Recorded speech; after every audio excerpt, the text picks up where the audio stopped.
സംസ്ഥാന സർക്കാരിന്റെ മാലിന്യമുക്ത നവകേരളത്തിനായുള്ള ജനകീയ ക്യാമ്പയിന്റെ ഭാഗമായി അടിമാലി ബ്ലോക്ക് പഞ്ചായത്ത് തല ശുചിത്വ പ്രഖ്യാപനം നടന്നു. ബ്ലോക്ക് പഞ്ചായത്ത് പ്രസിഡന്റ് സോമൻ ചെല്ലപ്പൻ പരിപാടിയുടെ ഉദ്ഘാടനം നിർവഹിച്ചു. ബ്ലോക്ക് പഞ്ചായത്ത് പരിധിയിൽ മികച്ച പ്രവർത്തനം കാഴ്ചവെച്ച പഞ്ചായത്തായി പള്ളിവാസൽ പഞ്ചായത്തിനെ തിരഞ്ഞെടുത്തു.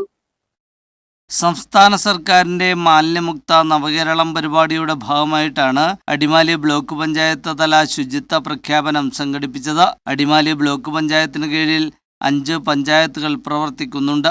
ഈ പഞ്ചായത്തുകളിലൊക്കെയും കഴിഞ്ഞ ദിവസങ്ങളിൽ വിപുലമായ ശുചീകരണ പ്രവർത്തനങ്ങൾ നടത്തിയിരുന്നു. ഇതിന്റെ തുടർച്ചയായിട്ടാണ് ബ്ലോക്ക് പഞ്ചായത്ത് തല ശുചിത്വ പ്രഖ്യാപനം നടത്തിയത്. അടിമാലി ബ്ലോക്ക് പഞ്ചായത്ത് പ്രസിഡന്റ് സോമൻ ചെല്ലപ്പൻ പരിപാടിയുടെ ഉദ്ഘാടനം നിർവഹിച്ചു.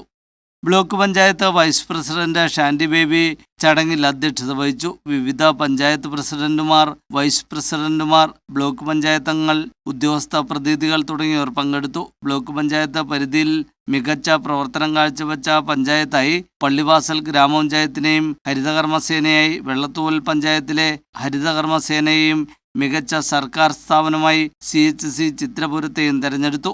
News bureau, Adimali.